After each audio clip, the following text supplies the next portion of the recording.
Oi, Márcia, tudo bem? Olá, Juliana. Boa noite, tudo bem? Boa noite. É um prazer estar recebendo você aqui para falar desse assunto tão importante. Quero agradecer seu convite. Desculpa, agradecer por ter aceitado o meu convite de participar dessa live, de trazer informação aqui para todas as pessoas saberem a importância do seu trabalho. Muito obrigado, eu agradeço o convite. É uma honra e um prazer estar aqui com você nessa live. Eu que agradeço. Márcio, para a gente começar, eu queria pedir para você se apresentar, para quem não te conhece, te conhecer. Certo. Bom, eu sou o Márcio Miranda, eu sou médico pediatra e cardiologista pediátrico, ecocardiografista pediátrico e fetal. Eu fiz formação no Instituto do Coração, lá na Faculdade de Medicina da USP, e atualmente trabalho com cardiologia pediátrica e ecopediátrico e ecofetal, né? As áreas de atuação principais. Certo. Então, Márcio, vamos começar. Acho que o pessoal já entrou. Vamos começar a falar sobre o exame, né? Eu queria, antes de a gente entrar, né, na parte principal, falar assim, da importância do exame, porque a cardiopatia congênita ela é muito comum, né? De todas as malformações que um bebê pode ter, a cardiopatia ela é a principal. Então, nós ultrassonografistas que trabalhamos com ultrassonografia fetal, quando a gente vai avaliar um bebê, avaliar a morfologia do bebê, avaliar toda a anatomia do bebê, o coração deve ser uma das áreas que a gente deve mais olhar, ou justamente por ser a principal causa de malformação, principal local acometido. Só que às vezes a gente não consegue identificar tudo, né? Tudo como o coração deve ser avaliado, que essa parte aí é mais voltada para o cardiologista ou mais voltada para o ultrassonografista que tem formação mesmo de avaliar o coração fetal. Tem já essa experiência, esse treinamento. Então, na maioria das vezes, a gente consegue ver bem o coração, avaliar as 4 câmaras, avaliar as vias de saída do coração, as coisas principais. Mas, às vezes, alguns pequenos detalhes, né, podem passar despercebidos e é quando a gente precisa aí da ajuda de vocês. Aliás, a gente deveria sempre ter a ajuda, mas a gente sabe que, infelizmente, por alguns detalhes aí, nem todo mundo tem acesso a esse exame, que aí eu acho que é a parte que você vai entrar mais um pouco. E muitas pessoas ficaram justamente com essa dúvida, me mandaram essa pergunta na caixinha que eu deixei para saber, né, se é um exame, se tem alguma indicação formal para ser realizado ou se deve ser feito de rotina. Então, eu passo a palavra aí para você começar a falar um pouquinho.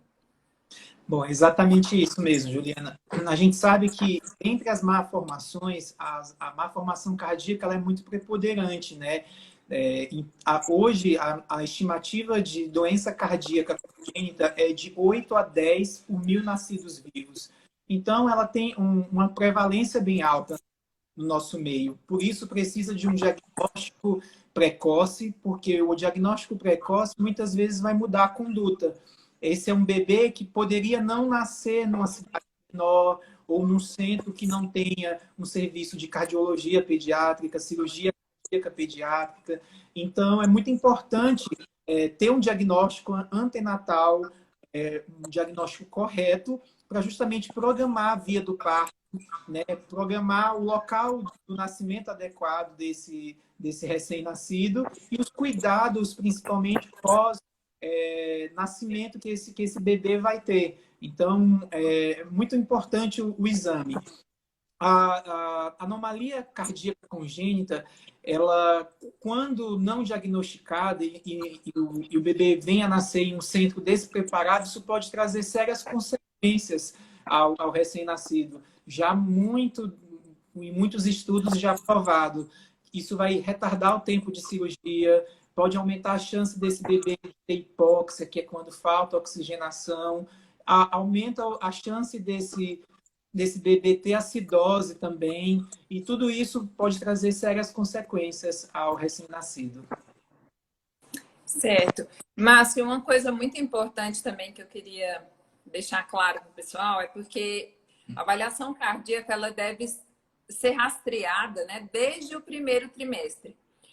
Graças a Deus, com a evolução dos equipamentos, com a tecnologia dos aparelhos de ultrassom, hoje a gente já consegue visualizar bem antes mais detalhes do coração do que eram avaliados anteriormente, né? Então, hoje, com as sondas de ultrassom, com a tecnologia que nós temos hoje, a gente consegue avaliar bem melhor o coração e já detectar possíveis malformações desde o primeiro trimestre.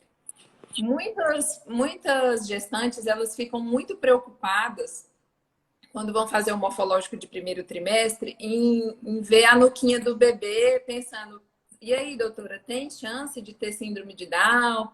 Tem chance de ter alguma anomalia cromossômica? E assim, o que eu quero deixar claro é assim, que as anomalias cromossômicas, sim, é uma das coisas que a gente avalia, faz um cálculo de risco durante o morfológico do primeiro trimestre. Porém, a principal causa de translucência nucal aumentada e de outros parâmetros alterados que nós avaliamos no morfológico de primeiro trimestre, como o ducto venoso e a presença ou não de refluxo na válvula tricúspide, estão mais associadas à cardiopatia do que à síndrome genética, das síndromes cromossômicas, né? Então, às vezes tem uma translucência nucal aumentada, essa paciente, essa gestante deve fazer o eco fetal, porque a chance de ela ter uma cardiopatia, desse bebê ter uma cardiopatia é muito maior do que ter uma síndrome de Down, por exemplo. Então, eu gosto sempre de instruir, de orientar em relação a isso. Não vamos preocupar só com as síndromes, vamos preocupar com o que é mais comum de acontecer, que é a cardiopatia congênita. Exatamente. E aí, no ultrassom de primeiro trimestre, muito importante mesmo essa avaliação do ducto venoso, muito importante a avaliação da subclávia direita, né, aberrante, da insuficiência tricúspide aí no ultrassom do primeiro trimestre. Tudo isso são sinais que tem que levantar o ultrassonografista que pode ter alguma alteração cardíaca, não só uma alteração sindrômica, mas muito também relacionado a alguma alteração cardíaca. As anomalias extracardíacas, elas cursam muito também. Muitas doenças, como gastrosquise, onfalocele, até mesmo a artéria umbilical única, tudo isso pode ser fatores associados, né, à cardiopatia. Então, a presença de uma alteração extracardíaca tem que levar ao possível diagnóstico também de uma cardiopatia, a pesquisa, né, de uma cardiopatia. Isso é muito importante ter em mente para o ultrassonografista. E a presença de infecções, né, também como rubéola, por exemplo, também pode levar a um prejuízo no desenvolvimento e função cardíaca, não é isso, Márcio? Se eu estiver correta. Exatamente. As infecções congênitas, as conhecidas TORCHs, né, elas estão bastante associadas a doenças cardíacas congênitas. E aí uma delas, principalmente, é a rubéola, né, que pode causar, além da persistência do canal arterial pós o nascimento, também pode causar estenose de ramos pulmonares, estenose pulmonar. Então, tudo isso está bastante associado. Algumas medicações também de uso materno, como lítio, como anticonvulsivantes, até mesmo o uso do álcool, né, na gestação, pode também estar associado a malformações cardíacas. Além dessas infecções que a gente tem falado, o uso de medicação, a própria história também conta muito o rastreio de uma má formação. A gente sabe que ter um filho cardiopata aumenta em 2% a chance de ter um próximo filho cardiopata, né? Quando eu tenho 2 filhos com doença cardíaca congênita, esse risco ele aumenta para 10%. Então, ele é um risco que é um pouco mais considerável. As mães também que têm fertilização in vitro, o ecocardiograma é uma indicação, é indicado para esses pacientes porque também tem uma associação mais forte de anomalias congênitas cardíacas do que o restante da população. Então, uma parte aí da população que tem que fazer ecocardiograma fetal. Ótimo. E Márcio, fala aí um pouquinho para nós o prazo que esse exame deve ser feito, as indicações. Certo. Bom, as indicações clássicas que a gente tem para a realização do ecocardiograma fetal são alguns fatores de risco, que podem ser fatores de risco classificados maternos, né, como a mãe que tem diabetes mellitus, né, uma mãe que tem fenilcetonúria, pode ser também uma mãe que use algumas, como eu falei, alguma dessas drogas que são teratogênicas, principalmente os anticonvulsivantes e o lítio, né? Mães que têm histórias de arritmia, história familiar positiva de ou a mãe é cardiopata, ou o pai é cardiopata, ou teve algum filho anterior com, com cardiopatia congênita, né? Além disso, qualquer anomalia extracardíaca é uma indicação formal, né, de realização de eco fetal, as fertilizações in vitro, as infecções congênitas, tá? Arritmias, quando o obstetra ausculta alguma arritmia, ou quando no Doppler lá do primeiro trimestre tem alguma arritmia, isso também é uma indicação de eco fetal. Hidropsias não autoimunes também é uma indicação de eco fetal. E a gente sabe que essas indicações, o achado de cardiopatia congênita, o eco fetal ele vai muito além disso. Esses fatores de risco, eles estão presentes em uma pequena parcela da população, mas cerca de 90% dos diagnósticos de cardiopatia congênita são realizados em pacientes que não têm fator de risco. Então, ele vai muito além do que a gente pode pensar dos fatores de risco clássicos, do quais eu estou citando. Outra coisa também que é importante a gente lembrar são as pacientes que têm doença autoimune, né?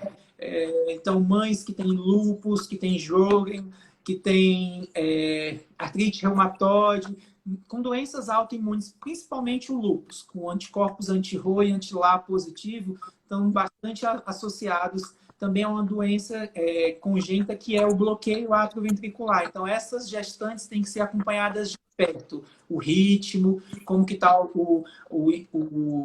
a frequência cardíaca desse feto para a gente fazer um diagnóstico precoce de um bloqueio. A gente sabe também que a gemelaridade, ela por si só, ela não é um fator de risco para cardiopatia congênita. Mas quando associado à fertilização in vitro, há sim uma associação com maior risco.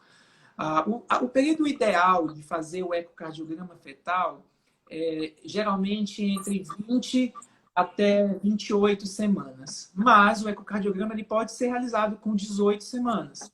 E pode ser realizado até mais precocemente. Fora dos grandes centros, ou até mesmo fora do Brasil, eles fazem ecocardiograma bem precoce, com 14, 15 semanas. Não é tanto a nossa realidade, mas ele pode ser realizado até próximo do parto, porém a janela ecocardiográfica ela vai ficando pior ao longo da gestação, devido ao aumento da ecogenicidade das estruturas ósseas. E isso vai dificultando a visualização das estruturas anatômicas. Então, o período ideal para se fazer um ecocardiograma fetal é entre mais ou menos 20 até 28 semanas. Idealmente, se puder, com 24 semanas. É uma boa data para se fazer um ecocardiograma fetal.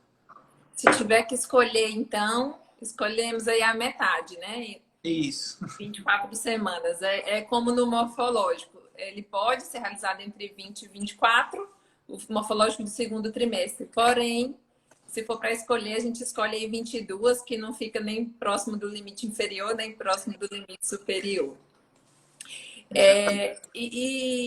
Márcio, conta para nós assim, as principais cardiopatias que podem acometer, as mais comuns que podem acometer o coração? Então, o ecocardiograma fetal, ele é um bom exame para diagnóstico da maioria das cardiopatias congênitas. Contudo, algumas cardiopatias congênitas é o calcanhar de Aquiles mesmo do exame, são limitações diagnósticas do exame. A grande maioria a gente consegue fazer o diagnóstico através de 3 cortes principais, né? Que é o corte de 4 câmaras, que é um corte mais, que é o corte que o obstetra acaba fazendo no seu screening natural. Quando eu faço um corte de 4 câmaras, eu posso diagnosticar até 50% das cardiopatias. É um número razoável, porém não é um número ideal. Quando eu associo o corte de 4 câmaras a enxergar as vias de saída, tanto do ventrículo direito quanto do ventrículo esquerdo, eu vou aumentar a chance de diagnosticar uma cardiopatia em 80%. Quando eu associo esses 2 cortes a um corte que a gente chama de 3 vasos e traqueia, que é um corte quando eu subo um pouco mais e vejo os vasos e a posição da traqueia, eu aumento para 90% de sensibilidade de diagnóstico de cardiopatia congênita. E quando eu associo um mapeamento de fluxo a cores, esse valor chega até 95%. Mas então por que eu não consigo diagnosticar 100% das cardiopatias congênitas? Porque tem algumas cardiopatias congênitas que são de difícil diagnóstico no período intraútero. Quais cardiopatias? Principalmente a coarctação de aorta e a drenagem anômala de veias pulmonares, a drenagem parcial. Então, são patologias que às vezes podem passar desapercebidos no exame. Isso quer dizer que o exame não foi bem realizado? Não, porque são cardiopatias que podem evoluir durante a própria gestação. Então, quando se fez um ecocardiograma ali próximo do primeiro trimestre, do segundo, ainda não tinha dilatação das câmaras direitas, não tinha insuficiência tricúspide, então esse diagnóstico pode ser dificultado. Claro que a gente tem pistas e sinais para pensar nesse diagnóstico, mas por isso que o exame ele não é 100% de diagnóstico de cardiopatia, mas ele consegue fazer o diagnóstico de cardiopatias que são críticas e que necessitam nascer num centro de intervenção. Isso é muito importante. Além disso, o ecocardiograma possibilita a gente fazer o diagnóstico precoce de cardiopatias que possam ter intervenções ainda no período intraútero. Então, por que é importante eu fazer esse ecocardiograma bem precoce, ali com 22, 24 semanas? Porque eu tenho uma janela de oportunidade para fazer uma intervenção caso a cardiopatia necessite. Uma intervenção ainda no feto, seja realizado em grandes centros, com equipe multidisciplinar, altamente especializada e no centro quaternário. Não é em qualquer lugar que se faz, mas é uma janela de oportunidade de fazer alguma intervenção. Por isso é importante fazer o ecocardiograma nessas datas. A gente vê aqui muito na nossa região que chega ecocardiograma com 30, 32 semanas, e aí acaba que por perder uma janela boa de oportunidade de alguma intervenção, caso pudesse ser realizada. Então, até 24 semanas é possível fazer intervenção intraútero, é isso? Geralmente, os guidelines, eles colocam que até, depende da patologia, mas entre 28 e 29 semanas. Então, é avaliado a cada caso, porque tudo isso é muito novo ainda aqui no Brasil. Então, são poucos centros que fazem, mas geralmente a gente consegue, se você fizer um ecocardiograma entre 22 e 24 semanas, você tem um tempo para fazer esse encaminhamento para alguma intervenção. O grande objetivo, tanto dos morfológicos, né, e do ecocardiograma, é justamente poder preparar tanto a equipe médica que vai lidar com esse bebê e tanto os pais, né, lidar para poder, quando esse bebê nascer, ou até mesmo se for algum caso que seja passível de intervenção ainda intraútero, cabe a nós, né, orientar e encaminhar essas pacientes a esses grandes centros onde realizam esses procedimentos, né? Como você falou, infelizmente não é em todo o Brasil. em poucos lugares que se fazem no mundo e no Brasil também. Então, o grande objetivo é esse, poder orientar e encaminhar as pacientes para que esse bebê, né, tenha um prognóstico mais favorável, aí, ou intraútero ou em algum procedimento logo após o nascimento, ou até mesmo para programar a melhor época do procedimento, para poder tentar reverter a cardiopatia e até outras malformações que podemos, né, detectar pela ultrassonografia morfológica ou, no caso da cardiopatia, no eco fetal. Certo. A gente sabe que tem algumas cardiopatias que a gente chama de canal dependente, né? Que o bebê necessita de que o canal arterial esteja pérvio após o nascimento. E como que eu vou saber se eu preciso ou não de que esse canal esteja pérvio? Através do ecocardiograma. Ele vai fazer o diagnóstico e a gente vai ter uma noção, através do exame, se essa cardiopatia ela é dependente do canal. E por que isso é importante? Porque assim que o bebê nasce, é pego uma veia e já imediatamente inicia essa medicação, que é chamada prostaglandina. Isso vai manter o canal arterial aberto e o bebê não vai evoluir com as complicações da falta do diagnóstico. Isso vai possibilitar uma cirurgia mais segura e com menos complicações. Então, é muito importante ter esse diagnóstico se a cardiopatia é dependente do canal. E respondendo à questão aqui que o Léo colocou, é possível sim fazer eco precoce no primeiro trimestre. Hoje a gente tem aparelhos muito bons, né? A Juliana trabalha também com um aparelho de última geração, que eu gosto muito dele, que é o Volson, e eu gosto muito de fazer exame com ele. Com ele, as imagens ficam muito boas, ficam imagens de alta qualidade, alta definição. Então, é possível a gente fazer um ultrassom e um ecocardiograma mais precoce. E nos países aí que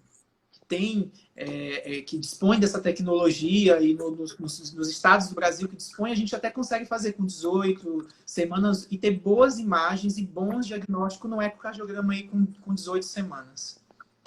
Ótimo. E lembrando que às vezes é necessário a gente continuar acompanhando, né? Às vezes faz o primeiro eco lá com 18, com 20 semanas, mas muitas vezes, em alguns casos, né, pode ser que a gente precise reavaliar essa paciente uma segunda, terceira vez, enfim, dependendo do caso que for, né? E voltando rapidamente a isso que você falou, que é muito importante ter esse diagnóstico antes do bebê nascer, porque muitas mães chegam para fazer ultrassom, eu que faço muita gestante, você também, chegam perguntando, mas qual que é a importância desse exame morfológico? Qual que é a importância desse ecocardiograma fetal? Tem que fazer mesmo isso?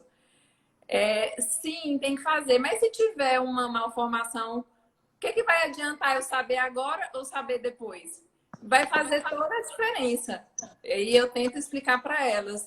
Vai fazer toda a diferença na equipe que vai receber o seu bebê. Né? Eles vão evitar complicações, porque se for descobrir só quando o bebê nascer, infelizmente no Brasil nós temos muitas mulheres que não têm acesso a um pré-natal adequado, não têm acesso nem a ultrassom morfológico, imagina ecofetal, né? Então, faz toda a diferença, porque quando o bebê nascer, ele vai ter uma assistência totalmente diferenciada e vai evitar que tenha as complicações. Exatamente, muito importante isso que a Juliana colocou, porque o bebê que ele tem um diagnóstico antinatal é um bebê que a equipe já está preparada. O obstetra está preparado, o pediatra está preparado. É uma criança que não vai para o alojamento conjunto, na maioria das vezes. Ela vai ser monitorizada numa UTI e ela já vai ter introdução de medicações bem precoce. Então, faz total diferença ter esse diagnóstico, porque senão vai ser um susto. É aquela criança que está ali na véspera de alta, no terceiro dia, que é quando o canal fecha, ninguém vai saber o que está acontecendo. Essa criança pode ficar coxinha, que a gente fala que é cianótica, ou ela pode entrar ter um choque, né, por sinais de choque. Então, isso faz muita diferença, porque você sabendo a cardiopatia, você vai prevenir que aconteça tudo isso. Até como a Brenda está falando aqui, existe estudos com todo o preparo emocional que a família tem que ter antes do nascimento. É totalmente diferente. Tem teses lá do pessoal do Instituto de Cardiologia do Rio Grande do Sul provando ter diagnóstico antenatal tem menos impacto emocional nas famílias, não só na mãe, na família inteira, ter o diagnóstico antenatal. Então, isso é realmente muito importante. Com relação aos ecocardiogramas seriados, que a Juliana falou, é importante saber que tem algumas cardiopatias que a gente tem que acompanhar elas mesmo durante o período fetal. Por quê? Porque ocorrem mudanças durante o período fetal. Então, algumas cardiopatias maiores, a gente tem até mesmo que ver um pouquinho antes do parto, para eu saber se eu vou precisar de um procedimento hemodinâmico logo após o nascimento.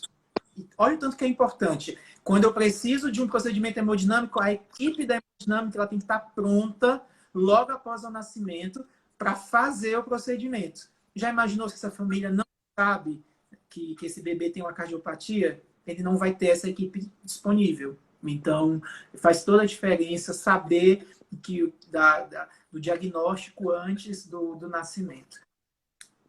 Verdade. Márcio, mais alguma coisa importante aí para salientar, para deixar mais claro? O importante saber é que os nossos grandes triadores, hoje a gente não vai conseguir no Brasil ter ecocardiograma disponível para todo mundo, ecocardiograma fetal. Isso não é uma realidade do país, infelizmente. Mas a gente precisa ter em mente que os nossos grandes triadores são os ultrassonografistas. Então, eles vão fazer a triagem. A gente tem que confiar na triagem. Eles vão ser treinados nos 3 cortes principais. E à medida que for tendo alterações ou for saindo daquele padrão de normalidade, esse paciente é encaminhado. Seria o ideal, no mundo ideal, toda gestante ter ecocardiograma? Seria ideal. Esse é o ideal. Mas hoje, no Brasil, na nossa realidade, a gente não tem ainda. Então, os ultrassonografistas são os nossos grandes companheiros e são eles que realmente vão fazer o diagnóstico inicial e vão encaminhar esse diagnóstico para o ecocardiografista. Então, eu super respeito e acho que a gente tem que divulgar mesmo. O ultrassonografista não tem que ter medo de avaliar o coração tem que deixar de ser uma incógnita. Todos eles têm que olhar para o coração de uma forma até mesmo mais detalhista para a gente aumentar esse número de diagnósticos. Então, isso é muito importante. Até porque existem 2 tipos que a gente chama de cardiopatias que tem no feto, que são as cardiopatias que têm evolução ativa, aquelas que vão piorando ao longo da gestação e que eu preciso muitas vezes tomar uma conduta já na gestação. Ou eu tenho as cardiopatias que eu chamo de passiva, que são aquelas cardiopatias que a circulação fetal está protegendo, por enquanto, aquele bebê e ele vai ter repercussão quando nascer.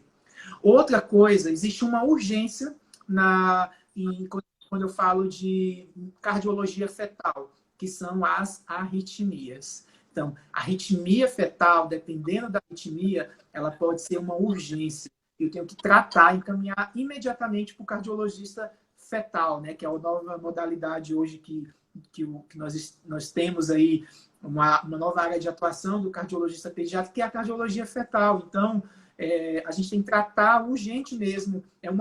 Uma das poucas urgências em ecocardiograma fetal são as arritmias, que a gente precisa tratar para não vir a perder esse bebê ainda na gestação.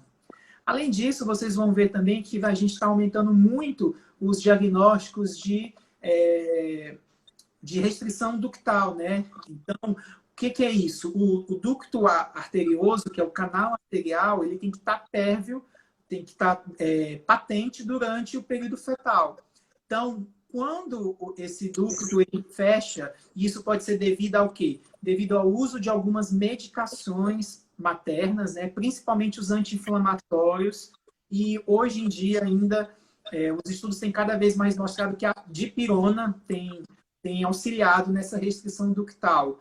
E o uso também de polifenóis em excesso, que é aqueles chás que as mulheres gostam, chá verde, chá mate, suco de uva em excesso, e uma lista aí de coisas, de alimentos que podem causar. Se tudo isso for usado em excesso, pode fazer um fechamento precoce desse canal arterial, que muitas vezes o obstetra tem que intervir e antecipar esse parto, caso não se reverta. Então, esse diagnóstico a gente tem aumentado cada vez mais, e aí muito importante aí ver a evolução progressiva. Então, é aquela história de olhar esse paciente, e esse diagnóstico inicial, quem faz geralmente é o ultrassonografista, e acaba encaminhando para o cardiologista fetal. Nossa, muito interessante isso, Márcio, aprendendo aí com você a questão do suco de uva, dos polifenóis, muito legal. Márcio, pois é, isso que você falou realmente, né, muito importante, nós ultrassonografistas no papel aí de rastreamento para poder encaminhar, né, para os cardiologistas. Quero frisar também a importância do trabalho em equipe, né, do trabalho multidisciplinar, porque a gente está ali fazendo o básico, né, o feijão com arroz todos os dias, e na hora que a gente se depara com esses casos de alguma dúvida no coração, né, a gente não tem que ter vergonha, né, de procurar ajuda aí do cardiologista pediátrico ou do ultrassonografista treinado em eco fetal, para poder, né, sempre pensando no bem-estar aí do bebê, desse bebê e de quando ele nascer. Então, encaminhar aí para o cardiologista pediátrico ou outro profissional, né, experiente na área. Com certeza. E Márcio, eu queria que você falasse um pouquinho, aqui em Araguaína começaram a ter alguns casos, só para as pessoas poderem conhecer, alguns casos de cirurgia cardíaca, né, em crianças, só como mais ou menos que está funcionando, isso aí aqui. Certo. Então, o Serviço de Cirurgia Cardíaca Pediátrica, ele iniciou em setembro de 2019, ano passado. A gente não tem ainda nenhum ano de serviço. É um serviço que a gente começa como qualquer outro, um serviço pequeno, e nós nos propusemos a operar algumas cardiopatias. Inicialmente, algumas cardiopatias menos complexas, e agora estamos evoluindo aí para algumas cardiopatias de média complexidade. Ou seja, existe um leque aí de cardiopatias que, à medida que o serviço for crescendo, for se estruturando, a gente vai aumentando esse rol aí de cirurgias. Até este mês, a gente operou 24 crianças, né? E tivemos um procedimento hemodinâmico neonatal. Foi a introdução aí de um stent no canal arterial. Então, foram 25 procedimentos ao total na cidade, procedimentos cardiológicos, isso em menos de um ano. E, graças a Deus, com uma sobrevida aí de 100% dos pacientes, claro que a nossa complexidade não se compara à complexidade dos grandes centros, mas é uma forma de começar. No estado, nós não tínhamos, né, nenhum serviço de cirurgia cardíaca. E se a gente for pensar hoje, na região norte do Brasil, que é uma região que carece muito, tanto de diagnóstico de cardiopatia congênita, quanto de serviços que possam fazer a correção dessas cardiopatias congênitas, Araguaína está muito privilegiada. Na região norte, nós temos três cidades que operam crianças regularmente, né? Que é Manaus, Belém, que são capitais, e agora Araguaína, que é interior. Então, de cidade do interior da região norte, somos a única. Isso é muito gratificante e é um grande desafio. Nossa intenção é realmente ser um centro cardiológico, aí chegarmos a ser um centro cardiológico de alta complexidade. E tenho esperanças que em breve conseguiremos. Então, a equipe é muito comprometida, é uma equipe multidisciplinar que vai aí desde do diagnóstico fetal até toda a equipe da UTI, a equipe do ambulatório, a equipe da parte diagnóstica, então os cirurgiões, os hemodinamicistas, então é uma equipe muito comprometida. Precisa dos perfusionistas também, anestesistas, e a gente está aí com um hall de pessoas muito grande para esse serviço andar. Então, é muito gratificante ver os resultados e ver que a nossa cidade tem, sim, capacidade de oferecer um serviço de qualidade, um serviço que pode melhorar a vida dessas crianças, que muitas vezes tinham que sair da sua casa, tinham que sair, deixar a família sair com a mãe, com muitos outros filhos, para ir para um outro estado, para conseguir operar essas cardiopatias, e hoje a gente consegue fazer aqui na nossa própria cidade com uma qualidade muito boa.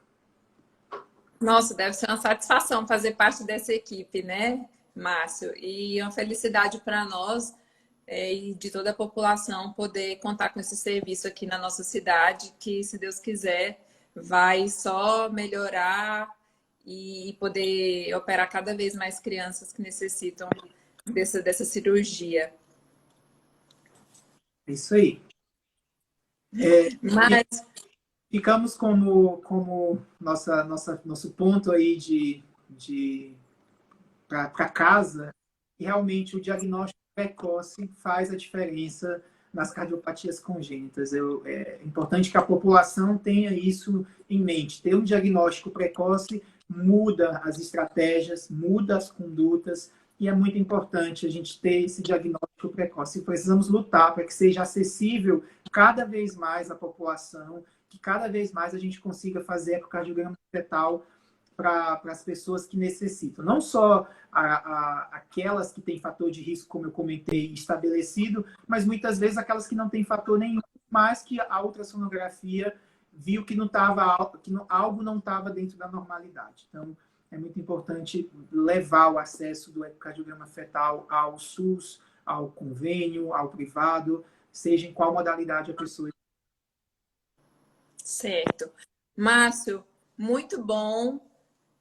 Foi bastante esclarecedor toda a nossa conversa aqui, todo o conteúdo que você deixou.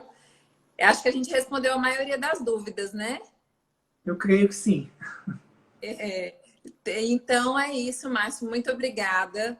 Me despeço de você agradecendo a sua participação aqui, por ter aceitado o convite. Espero que em próximas oportunidades a gente venha novamente falar de mais temas aí que interessem as pessoas, levar informação de qualidade para todo mundo. Eu que agradeço. Muito obrigado pelo convite. Acho que é uma forma muito legal da população aí estar ciente do que a cidade pode oferecer e das melhorias que a gente pode também levar. Então, muito obrigado pelo convite. Eu me coloco à disposição sempre que precisarem. Eu também me coloco à disposição, e quem tiver alguma dúvida, né, que quiser mandar no privado aí para mim ou para você, a gente vai ter o maior prazer de responder. Então, Okay. boa noite e até logo. Obrigado. Até mais. Tchau. Tchau, tchau.